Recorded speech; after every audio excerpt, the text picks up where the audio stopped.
setting sunrise. Hello and welcome to my channel, or if you've been here before then welcome back. I am so happy that you're here. Today's video is going to be part 2 of my Thanksgiving prep and planning video that I posted just the other day. So if you find yourself hosting for the holidays, not just Thanksgiving, but maybe you're hosting something for Christmas or whatever holidays you might be celebrating this time of year, then this video could be helpful for you.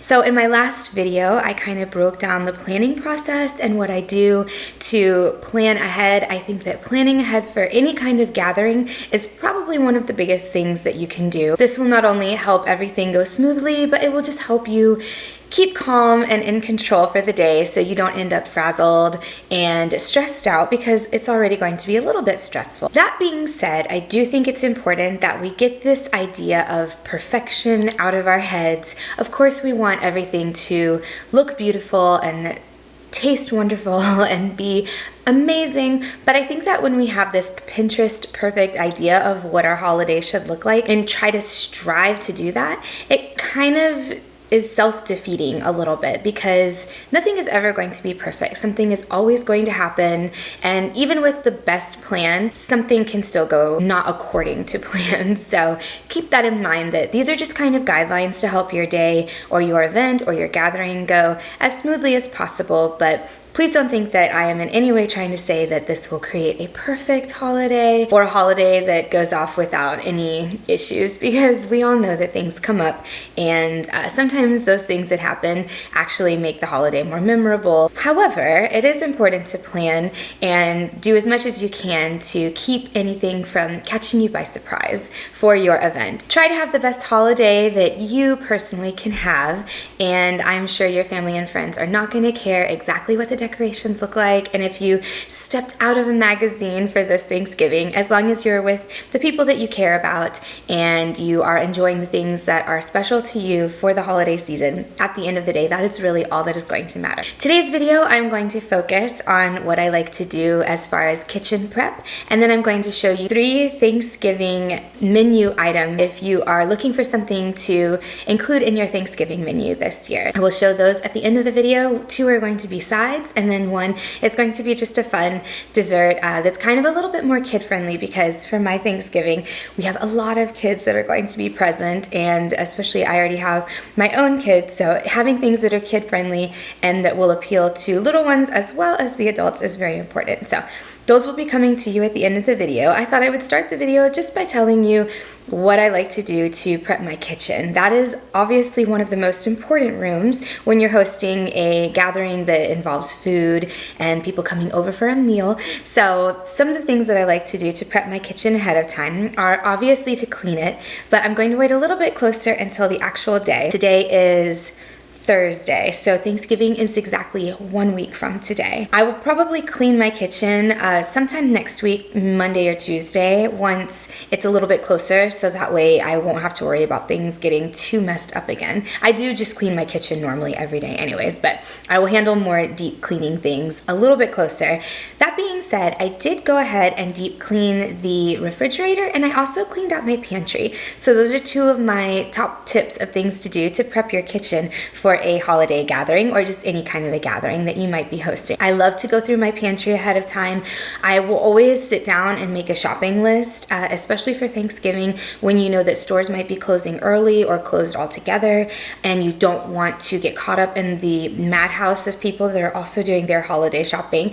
I will sit down and make a list of things that I know I'm gonna need. I will plan out my menu and choose my menu items, and then break down what each recipe will need and go through my pantry and see if I have everything for that recipe. So for instance, I know I'm going to be making a pumpkin pie this year, so I will go through and make sure I have everything that is going to be a part of that recipe, and then set those things off to the side and kind of cross them off of my list, so then I know what I will need to be left with to shop for my shopping day for Thanksgiving. This is also just a good time to clean out your pantry. So if you see that there's anything that is maybe expiring soon or has expired, or things that are just taking up unnecessary room, maybe you've got 2 of something and both are opened and you know that you can combine them to save space.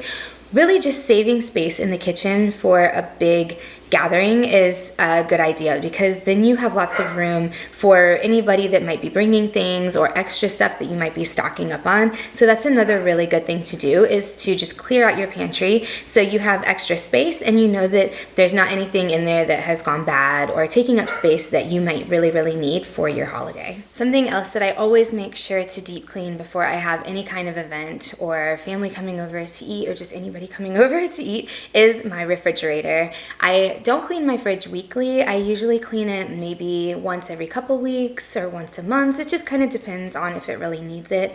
Sometimes obviously if things spill, then you're gonna have to give that attention, but it's not part of my weekly chore rotation. However, if I'm hosting or having a big meal where I know I'm gonna need the fridge space, or people might be storing their food in my fridge, then I definitely want to make sure I clean it out ahead of time. So I always go ahead and do that probably the week before, because this will also give me a chance to take stock of what is in my fridge. So if I need butter or cream or anything that I might have in there already and I don't have to go out and purchase it, then I will know ahead of time and I will check that off of my checklist too. Definitely recommend cleaning out your fridge before a big event so you know exactly what's in there. You can throw out anything that's expired. I did have some expired produce, so we have a compost bin, so the produce went into the compost bin, and that allowed me to clean it and free up space for the amount of groceries that I know I'm going to be bringing in to make our Thanksgiving dinner next week.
There's always something to be said for a clean fridge, but I feel this is especially true when you know that you're going to be having a large gathering and need the space in your fridge for extra food, or to just have everything ready to go and you know that everything is clean and organized and you only have what you need. So cleaning out the fridge ahead of time, I think, is invaluable and makes you feel so much better. Something else that's really good to do when you're focusing on your kitchen and what you need to do to prepare it for a meal and having people over is just to think about the amount of space that you'll need. If you know that you're going to have to thaw a massive turkey in your fridge, then you want to try to think about that ahead of time so that you are not left with the day that you have to thaw the turkey and nowhere to put it. So just some more things to keep in mind. If you have anything that is going to be moving into the fridge in advance and you know you're going to need that space, then I highly recommend thinking about that ahead. Usually probably a week out is a good idea. I mentioned in my last video that I think it's also a really good idea to go through any serveware that you might need. So I like to take all of my serving dishes and bowls and things down, and I label them with a sticky note once I know what my menu is going to be. That way I know exactly what I have on hand and if I might need to borrow anything from anyone or purchase anything ahead of time. I do have quite a good collection built up over the years, so I'm usually okay, but you definitely don't want to wait until the day of or the day before and find out that you don't have maybe a bowl that you need or a pan. I did have to purchase a roasting rack this year because I do not have one of those, and since we do a turkey every year, I just thought it was a pretty good investment. So I found one reasonably priced on Amazon and went ahead and purchased that this year. But I definitely recommend going through your serving collection and taking everything down just for the moment to see what you have, cleaning everything. If you've got things that you store away most of the year and you need to wash them to have them ready, I would go ahead and start moving toward getting that done now. That way it's just one less thing you have to do, and then just stack everything up and maybe cover it if you know you're not going to use it between now and your meal. That way you know it's washed and clean and ready to go. And again, it is just one less thing that you have to worry about because you can do this ahead of time and it will save you time on the day of. Alright, so this first Thanksgiving side I'm going to show you is just some cooked collard greens. Now, I am by no means saying that this is the end-all be-all way to make these. I know a lot of people, really for any Thanksgiving recipe, are going to have their tried and true favorite way to cook things, or maybe it's passed down through your family. So if there's a certain way that you do things, then obviously you are going to follow your best recipe. This is just the way that we do it. So first you want to make sure that you wash all the greens. They can get very, very dirty, and it's important to make sure that you give them all a good scrub. Once you do that, you're going to trim the actual leaves off the stalk. Now, you can buy these pre-chopped. It does cost a little bit more, and it's not always as readily available, so it just depends on if you want to spend the extra money or just take the time. But if you do not have time because it is a holiday meal, then having them pre-chopped will be a huge time saver. So it really is up to you if you would like to spend the extra money to have them chopped and ready to go, so you can kind of skip this step.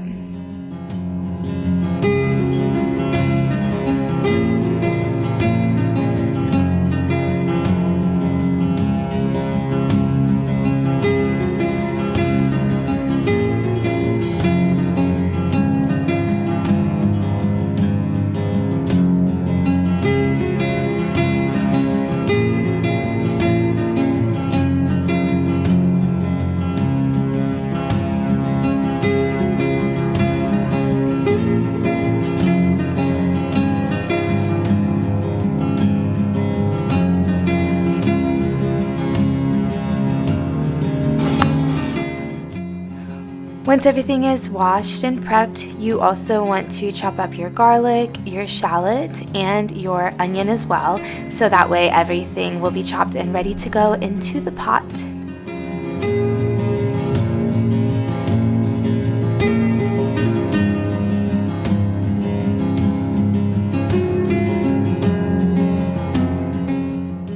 I'm sure if you type on Pinterest a recipe for making collard greens, you're going to find lots of different ones out there. So I will leave what we do down below, but this is just kind of our own personal way that we do it. You're going to go ahead and add in some salt pork as well and get that cooking. It just gives that salty flavor, or you can also use bacon.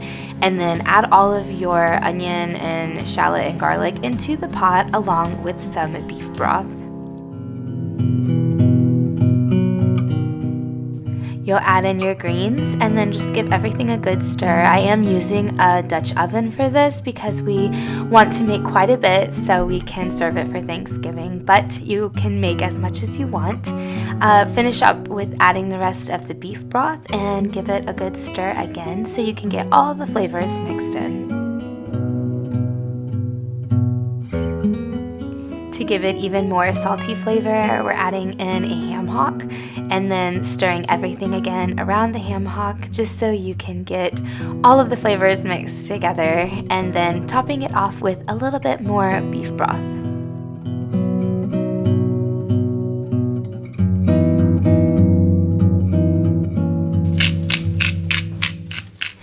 bay leaves and some salt and pepper are pretty much the only seasonings that we used. You are getting the majority of the flavor from the beef broth and then the salt from the pork and the ham hock. So that's mostly where the flavor for this recipe is coming from. You're going to let these cook and simmer for a while, and they're going to obviously cook down and be nice and kind of wilty and a little bit more soft, and that's when they are going to be perfect to eat. It is the best salty, savory side to go with your Thanksgiving meal.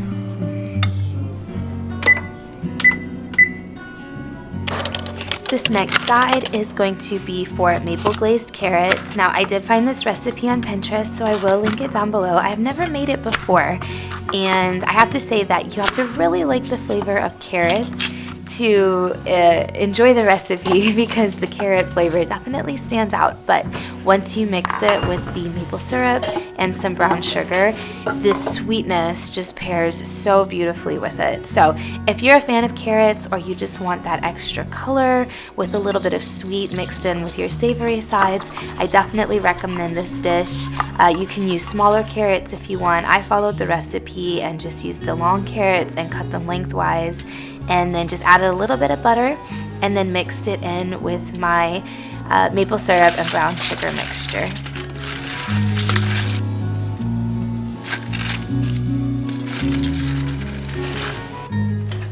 Once the carrots are coated, you're going to pop them in the oven for about 40 minutes or so, 30 to 40 minutes. And then I did set my timer for 20 minutes so I could toss them halfway through.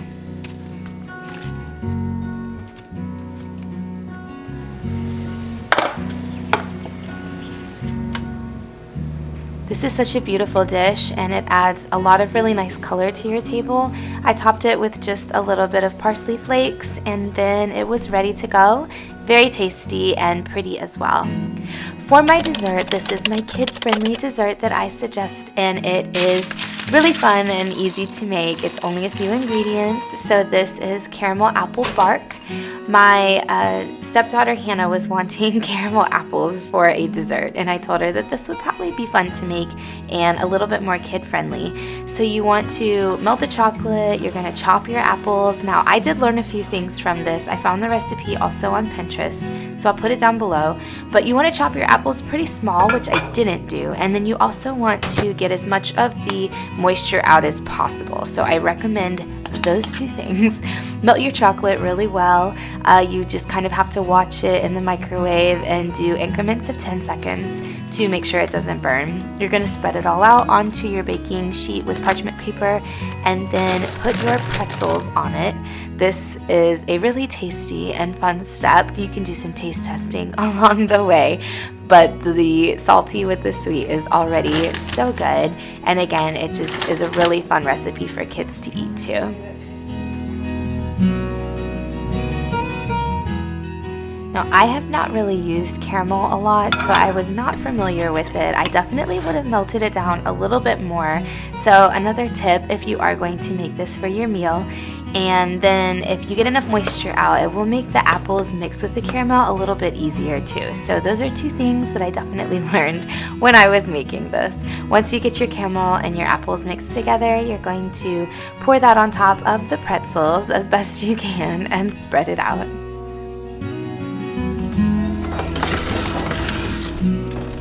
The entire baking sheet will go into your fridge for about half an hour.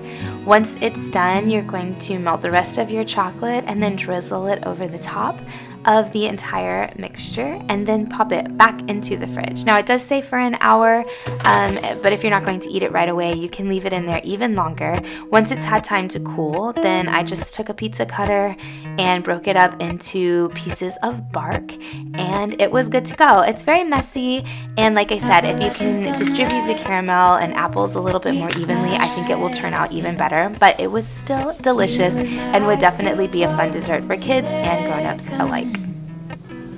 Thank you so much for watching this video. I really love making these videos because Thanksgiving is one of my favorite holidays and I am so excited to celebrate it every year. We do host every year, and while it can be very stressful and busy, it just is also so much fun, and I just love having my house smell like Thanksgiving. I love having people over. I love seeing how excited my kids get. Just the whole feel of the big holiday meal and people coming together for that. So even though it can be a lot of work, it is also really rewarding to have everybody here and be able to host such a nice meal. I am so excited that I could bring these videos to you and help you in case you might be hosting and looking for some tips and tricks to help your holiday go a little bit smoother as well. I do have one, maybe two more videos coming. I will be showing you what my Thanksgiving table looks like. So I will show you my DIY table runner that I'm making. I found it on Pinterest and I thought it was so pretty and so perfect, especially if you have kids and you're worried about stains on a fabric table runner. This one uses all paper products, so it's